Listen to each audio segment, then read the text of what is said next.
Hi, this is Jack Stanley, and I wanted to talk today about something that I find a little annoying, and that is term limits.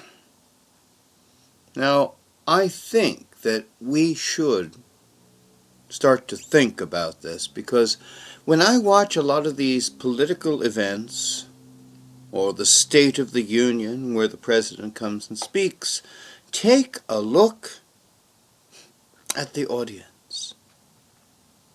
It's like afternoon at the home.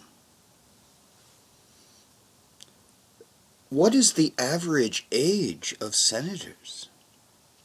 What's the average age of Congress? Take a look at the Supreme Court. I am of a belief that no one should serve more than 2 terms in the Senate. 2 terms is enough. That's 12 years. It's not a lifetime career. It's serving your country, supposedly.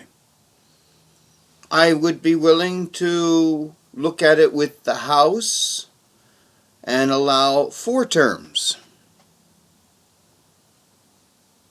That would be 8 years. That's more than enough. Let someone else come in and do something.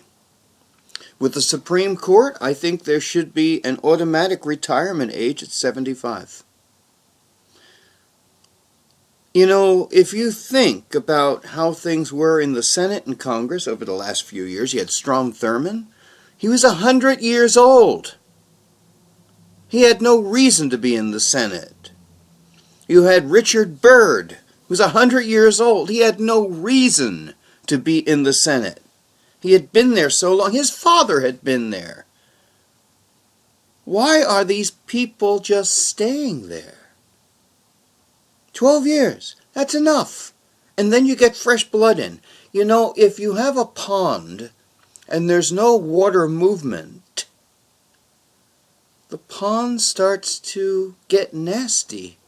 Gets all kinds of scum on it because it's stagnant. Same thing's happening in our Congress. Same thing's happening in our Senate. There's no new blood. Everyone should be gone who are there right now. Okay?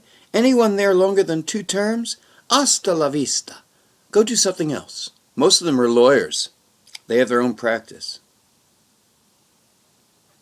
But it is not a career path to be a senator or a congressman. That is ridiculous, and that is perverting the very ideas of what those offices were to be. Benjamin Franklin was of belief that if you did serve in the Senate or the Congress, you should do it for no payment at all.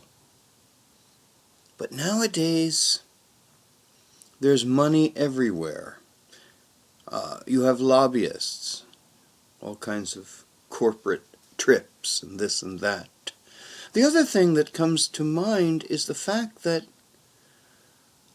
shouldn't there be someone fighting for term limits? The sad part is the people that have to vote on it are the people that don't want to have it happen.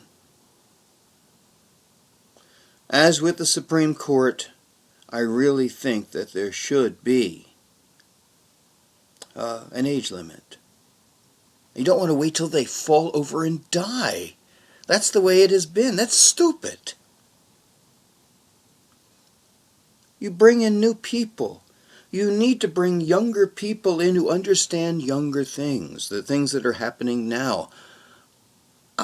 I can't, for myself, I can't really talk about what someone 20 years old likes or thinks or wants. So how is someone who's 75, 80, 85 years of age going to understand about the average person? They won't know a thing. So let's think common sense here. Term limits are the way to do things. Of course, it's with the presidency now. It wasn't done out of a sense of urgency to protect the office. It was a little political chicanery. It was done by the Republicans to punish the Democrats for Franklin D. Roosevelt. And then they had Eisenhower, who was very, very popular, and he could have served a third term. But they had already cut their own throats. But it's fine. I don't want to see a president serve more than 2 terms. I don't want to see families serving in several different terms. We've already had 2 Bushes. God forbid we have 2 Clintons.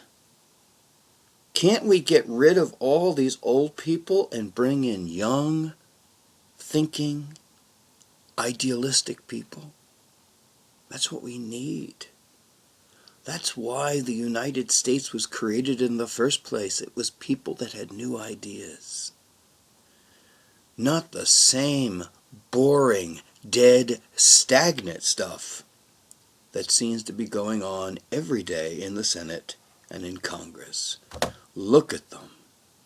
Good God, you want to give them all a rocking chair and give them some Effordent for their dentures. I mean, it's pretty pathetic.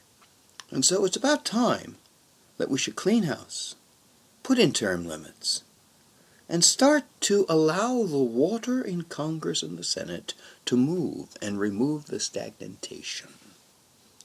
Let's try. Let's think. Let's do something. You can't stay like this forever. Of course, if it does stay like this forever, it'll only have one effect, and that is the eventual destruction of this country, unfortunately. Because when a country is stagnant, it doesn't go up, it goes down.